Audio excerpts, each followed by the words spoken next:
if you give them a structure where they can begin to internalize the importance of rules, structure, discipline, but also standards, but also it's okay to be emotionally vulnerable, they remember that. And so when they're emotionally vulnerable as young adults, they've developed a foundation for resiliency. Even if they can't name it, it comes from your exposure. Welcome to the Raising the STEAM podcast, hosted by M. Ross, where we're dedicated to raising the STEAM leaders of tomorrow. Discover inspiring stories, lessons learned, and actionable insights from the worlds of science, technology, engineering, art, mathematics, and medicine. Connect with us and a community of dedicated parents, educators, and STEAM supporters at raisingthesteam.com and at raisingthesteam on social media. Together, let's ignite curiosity and drive change.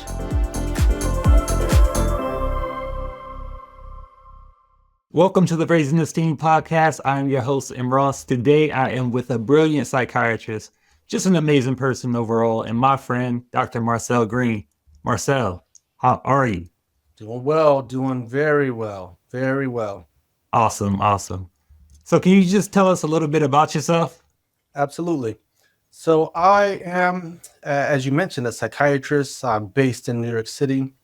I have the psychiatric services of a private practice that's based in Manhattan called Hudson Minds. There we do traditional psychiatric care. I manage medications. I do therapy.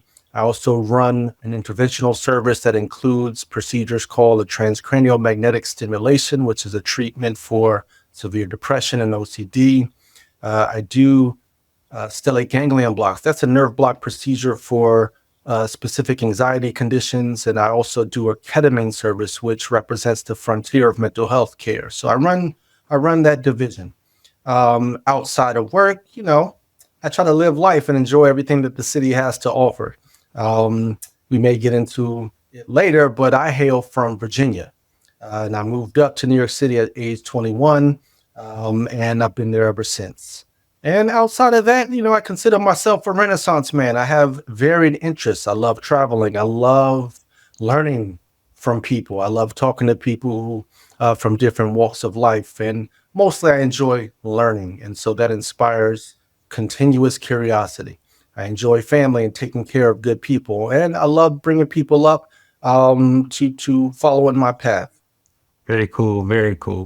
Now, can you walk us through the path you took for your formal education? Absolutely. And so being raised in Virginia, I went through the public school system in Southeast Virginia. They call it the Tidewater area.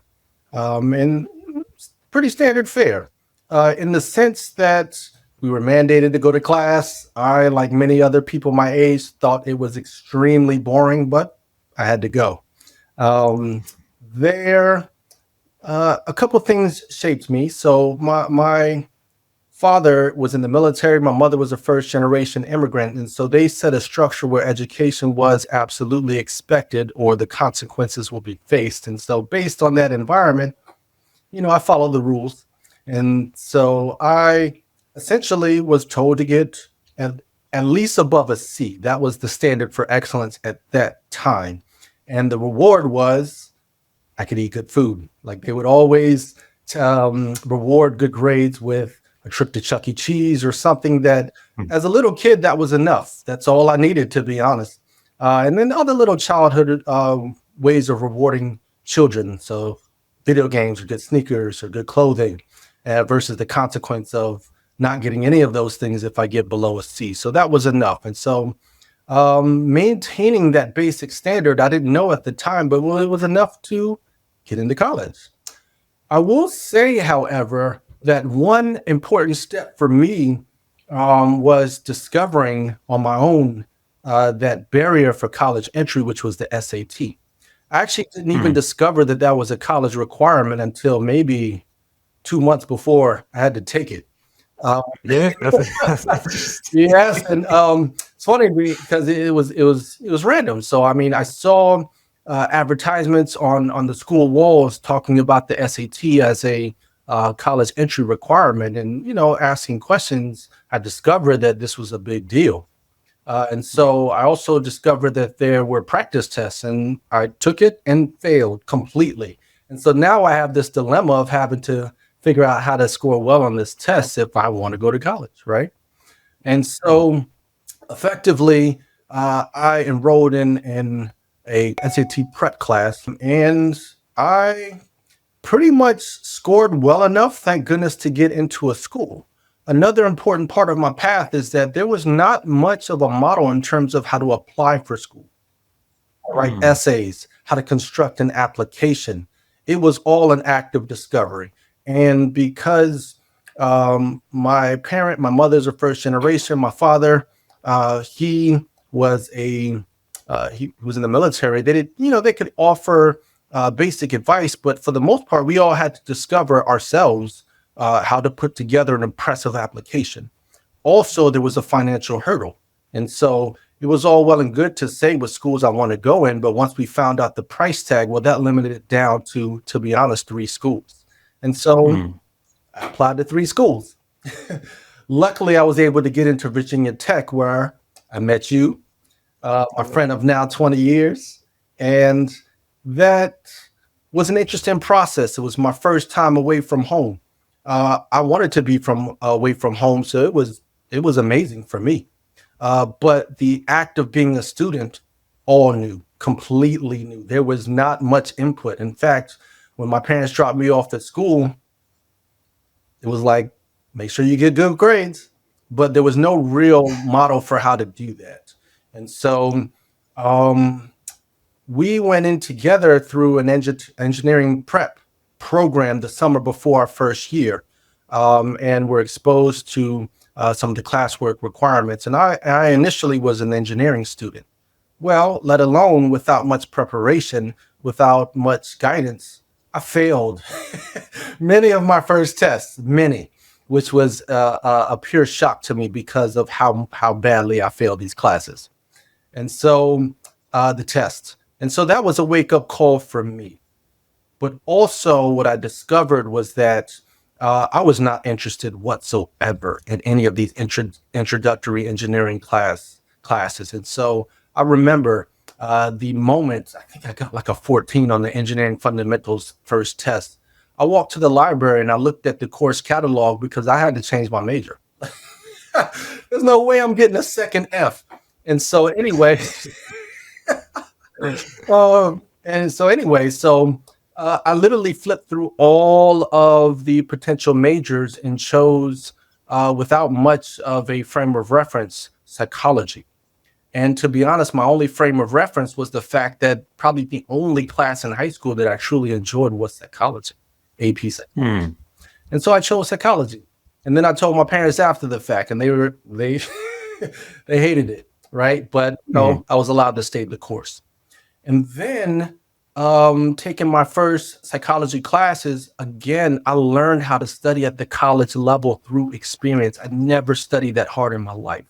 I Mm. never spent more than maybe a half hour or an hour on homework before, but now I'm having to spend 3 hours, 4 hours looking at these textbooks and having to really make sense out of content. Outside of that, I've been saying I wanted to be a physician forever, but now I'm discovering that you have to take pre-med school classes, organic chemistry, general chemistry, physics, biology. So because I was so afraid of scoring so low on a test again, and I'm discovering that your grades matter. They're going to go on a transcript for consideration by med schools. I'm understanding that this can't happen again. Mm. And so I discovered that there were tutoring centers ran by teaching assistants, the grad students of the respective departments. I literally just walked in and said, you got to teach me because I'm not understanding what these books are saying. And to be honest, I discovered people who are still friends to this day in the tutoring center. But there, I learned that number one, there was no shame in asking for help. Number two, it could be fun. Number three, if you do slowly but surely get help and dedicate yourself to reading these chapters, even if it's so boring that you're falling asleep between paragraphs, you will progressively learn. And by taking this course, I had a typical pattern. I would start off either with maybe a C in the first test at the beginning of the semester and always finish off with an A or a B plus. And so this is how it went. I finished in psychology. I got my degree. The MCAT test, which is the prerequisite for getting into med school, similar challenge to the SAT. I didn't discover how serious it was until I had to study for this test. I took practice tests multiple times, failed tremendously multiple times. But then, slowly but surely learn the structure of the test, which, again, asking for help, going to my pre-med department, asking for advice in terms of what am I doing wrong because I'm studying, why am I getting this low grade? Slowly but surely, I learned how to raise my score up enough so that it was acceptable for entry into med school. I also say, sorry for being long-winded, but the pre-med track, again, an act of discovery. It's pure and simple. I mean, my pre-med advisor probably had hundreds of kids. And so I was getting advice that I found out later was not really informative. And so me and a couple other pre-med students, we often sought advice elsewhere. So we visited medical schools at University of Virginia, Eastern Virginia Medical School. We went up to the University of Maryland. I went down to Duke, and I literally just cold emailed some advisors in the Minority Affairs Division and said, you got to teach me because I don't know how to get into med school. Slowly but surely, I received mentorship about how to construct an application, what to say on a personal statement, how to essentially present myself. Well, I got interviews at a lot of places. And this was because of the advice of many good people that I had to reach out for because, the advice that I got from my pre-med department was subpar. So then I got into, surprisingly enough, Columbia. Moved to New York City, went to Columbia. And then again, act of discovery. My first med school test, I still say to this day, was the hardest test I ever took in my life. I mean, why? And at the same time, my classmates who came from private schools, who came from the Ivies or top tier schools, where I would hear them. I was walking out of the test saying, my God. And they were saying, let's go to the bar. That was a breeze. And Oh man.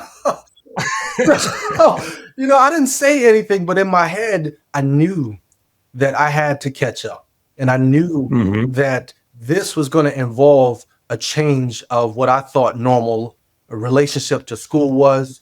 And I was going to do whatever I had to do. And so I went from, studying maybe at most 4 hours of homework or to prepare for a class or a test to now studying 8 hours a day. It was real. It was intense. And, also myself, my parents, at this point, I was responsible for paying for med school. So, I'm signing away loans. I have no financial education. So I don't know, that the bill is going to be due and it's substantial. I'm just like, okay. Yeah. But anyway, so I'm also in New York City. And so I'm living with a hot pot in my dorm room, cooking rotisserie chickens and studying 8 hours a day. But nonetheless, what I learned prior to was that persistence pays off. Right. And so I made it my goal that despite the fact that I felt behind, I was going to be on the same level. And so we not only after we took tests, we got a sense of where we ranked in terms of our scores. And so I always use that as a gauge to see if I was catching up. And I took pride in doing so. So got through med school.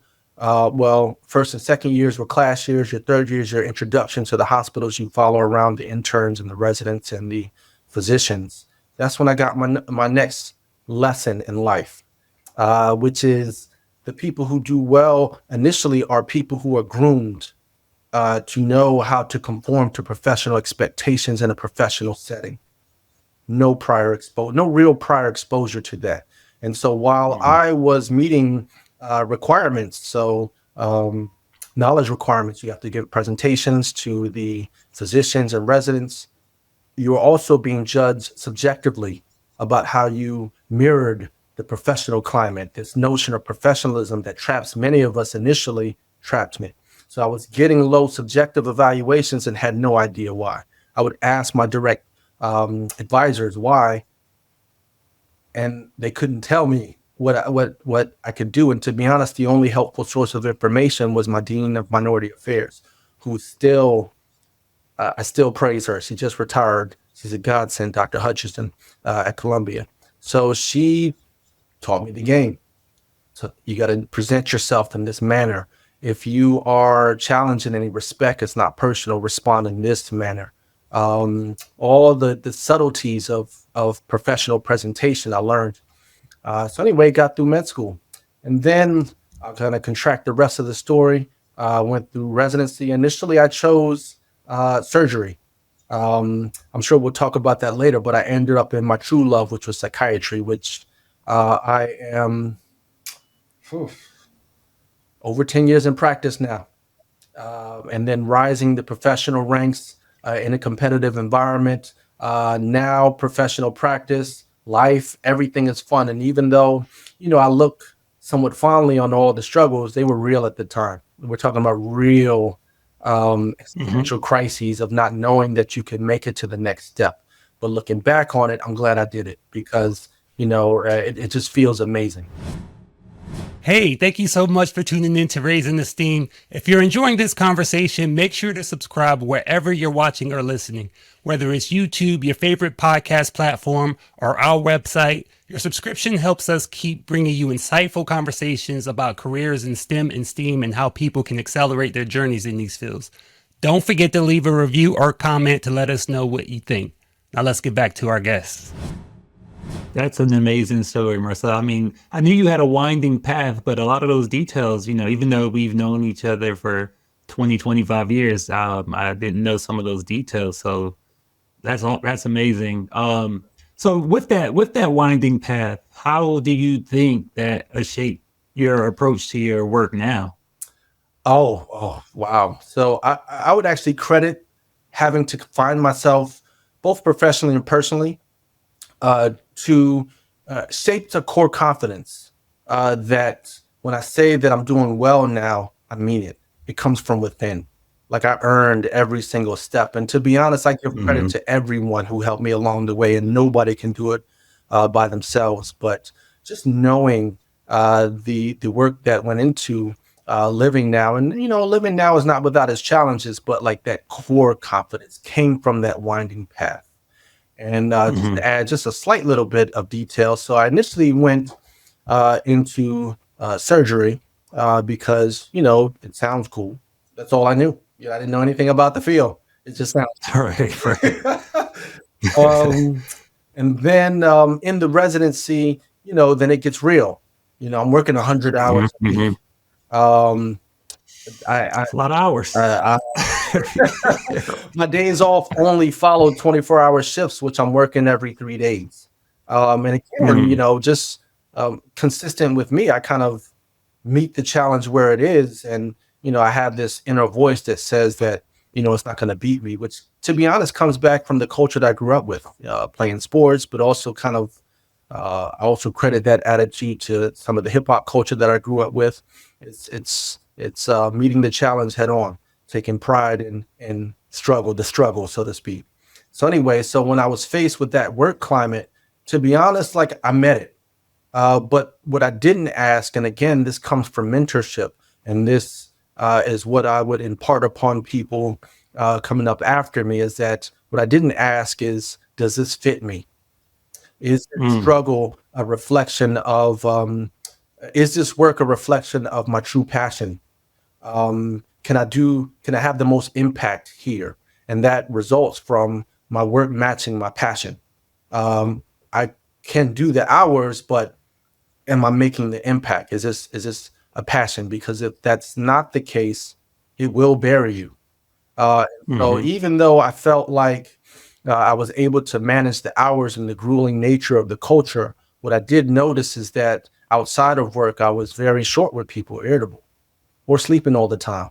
And so 3 years in, I started to ask these questions. And I reached out to mentors. I asked them, especially mid-career surgeons, I asked them what their life was like. Later career surgeons, I asked them what the trajectory of their professional life was. And I came to the conclusion, I don't want your life. You're right. I mean, the fun parts are fun, but I just don't want that path. And Hmm. so I had to go back to the drawing board and, just contact people who were strangers to me in different branches of medicine to ask them the same questions. What brings you to work every day? What was the trajectory of your career? What were the challenges you faced personally and professionally? And I fell back on what was an initial love for me, which was psychiatry. And so having to go um, leave surgery and go into psychiatry was a bit of a grind, but I got into it. Luckily, I was able to stay in New York City. I did all of my training here, and looking back on it, as well as the passion I feel doing my work now, was the right decision. In fact, it's probably one of the landmark decisions of my life, and I'm glad I made it early because I meet a lot of people who are trying to understand feeling down or frustrated later in life, our age now, maybe perhaps 40s, and then discovering, well, I followed a path that wasn't my passion. So I'm glad I asked those questions in my late 20s. Absolutely. And so, I mean, you faced a lot of challenges along your way. So, what do you feel are some of the biggest challenges facing young people who are interested in medicine or other STEAM fields today? Yes. So I think one big challenge is that we don't necessarily have equal access to mentorship. Um, Yeah, and not only mentorship is a big one. mentorship, but even early childhood adolescent guidance that teaches us the importance of rules, the importance of structure, the importance of Mm, delayed gratification, which is big, big, big. Um, yeah, and it's a big to counterbalance what we are exposed to as youth, which is fun.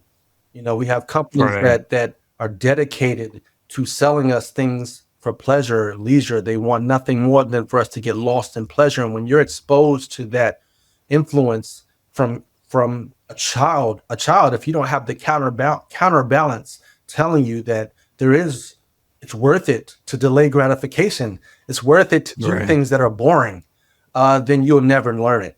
And some people grow up in environments where that is a part of what they're raised with, and so can more readily fall into success professionally. But if you don't have that, you have to find it. You may never find it. And so when I tell you about mm, some of the experiences where I had to discover what ultimately set my path in a certain direction, I may never have discovered it. And so when I talk to, for example, childhood friends who,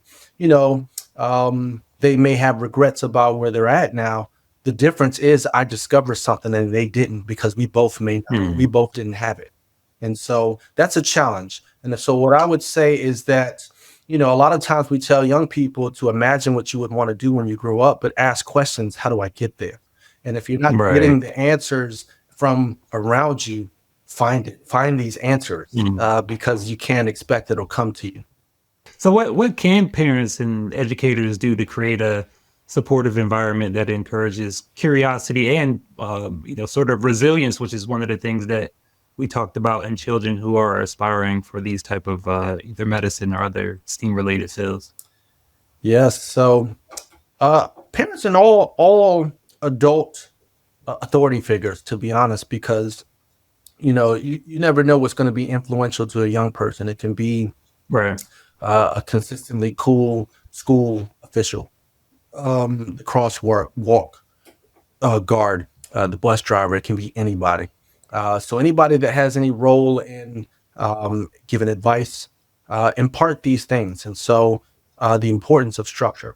I would say to people who have more consistent contact, like a caregiver, parent, um, consistency of structure is vital. Even if working a lot of hours, which limits your ability to be present, to be honest, which was the case for my parents. They were both working most of the day. You know, I I would let myself in after school. I had free reign to leave Mhm. the house, roam the neighborhood, and come back. The only rule, and that's the point of consistency, because that's something I internalized, was that be home when the lights are on, don't get below a C or else. And at that time, it was acceptable to use corporal punishment, and trust me, I got it. So, but the point, Right. the point is consistency. And so this is the Mhm. rule. It's upheld every single time, and your rewards are tied to adherence to this rule. So even though my parents didn't necessarily have the time to be present, a lot of the times, and to be honest, didn't necessarily know how to help me with some of those complicated math lessons. What they did Right. in part was that following rules matter. There are consequences to your actions.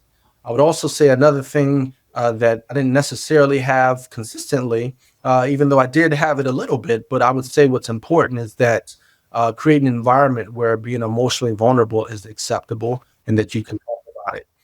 Because it does take getting through challenges that we discover in life takes facing vulnerability.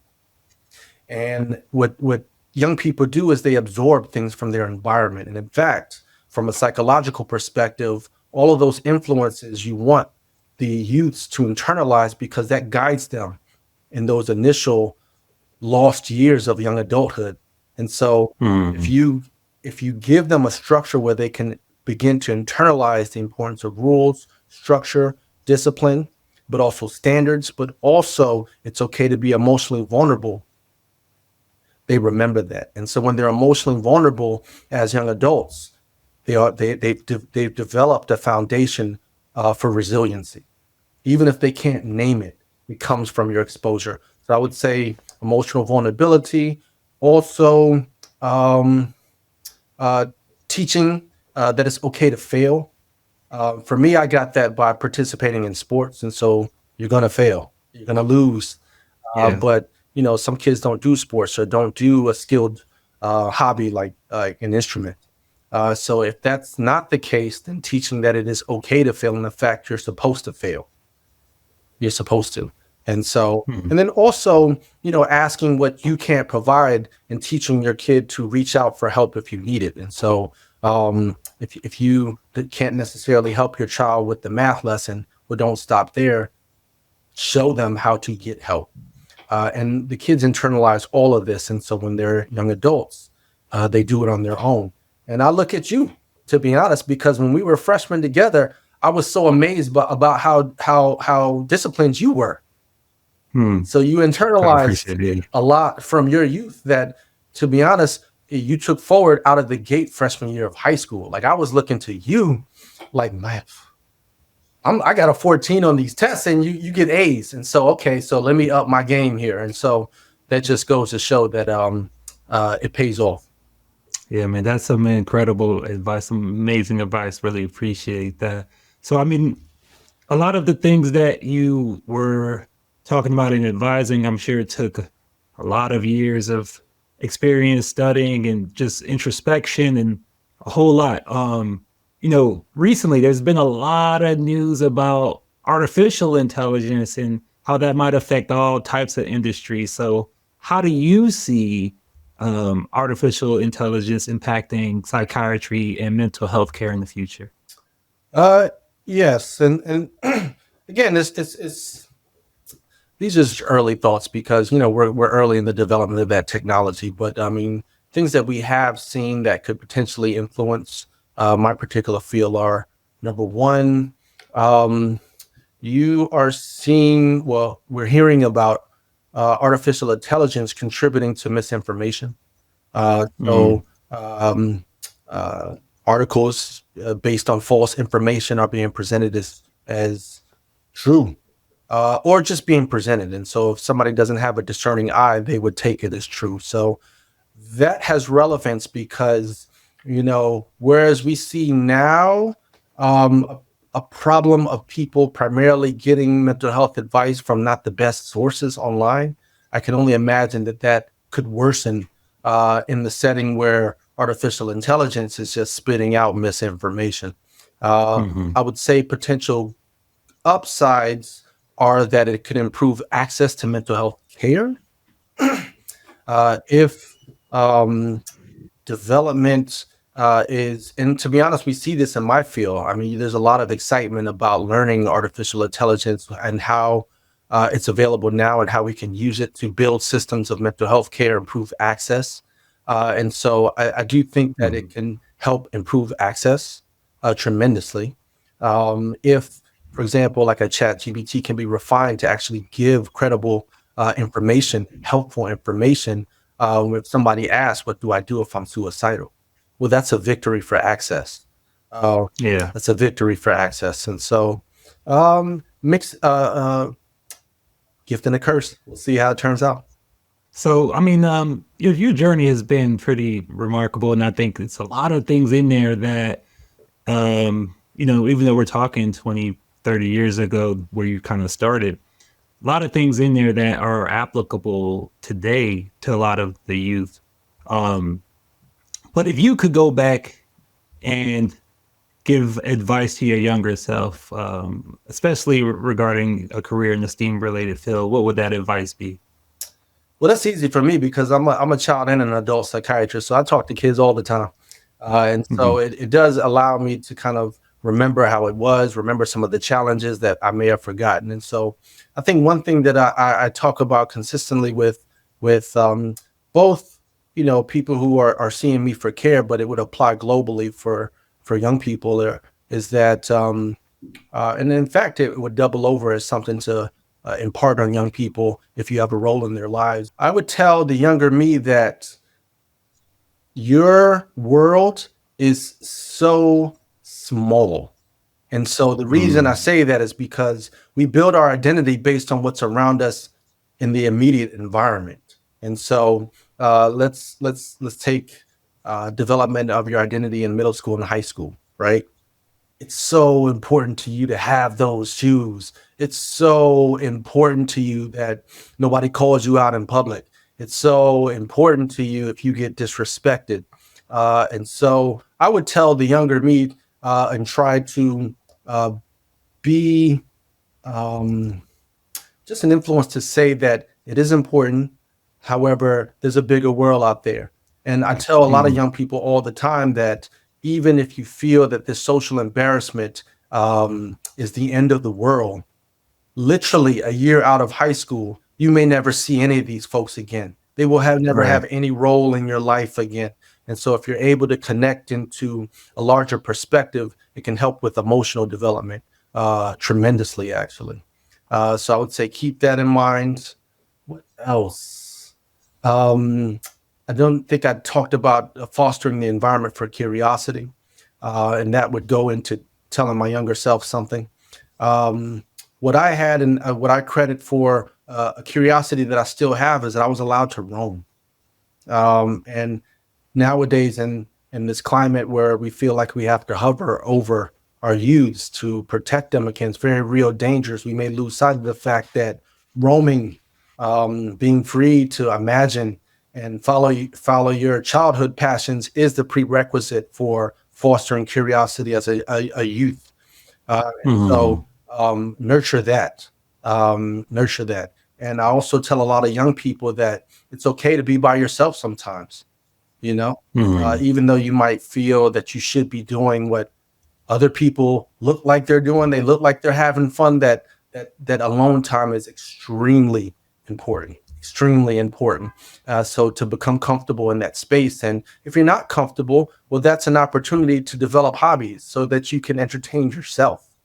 So that can be Mhm. taking Mhm. pleasure reading, Yeah. that can be taking pleasure with instruments. I'm a big fan of encouraging skilled activities in a long time just to create comfort being alone, because that translates to just resiliency later. Hmm. Wow, Marcel, what an amazing conversation this has been, man. You really, really have come with a lot of great little tidbits and nuggets that I'm sure are going to be really helpful for folks, man. And it's been really, really great speaking with you. And listen, man, congratulations on everything. It's been awesome to be able to see where you started and you getting where you are today. You too. You too. I'm telling you, like I'm.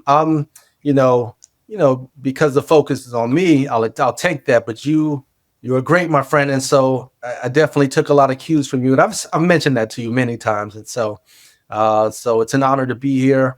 It's an honor to see what you've achieved. And to be honest, I invite anybody to reach out to me if needed. Happy to talk to anybody who would like to. Awesome. Thank you. All right, my friend. Well, take care. Absolutely. Have a good one. Thanks for listening. Don't forget to subscribe to Raising the Steam for more useful content. Leave a review or comment to help us grow and continue bringing you valuable interviews, resources, and events. I'm your host, M. Ross. See you next time.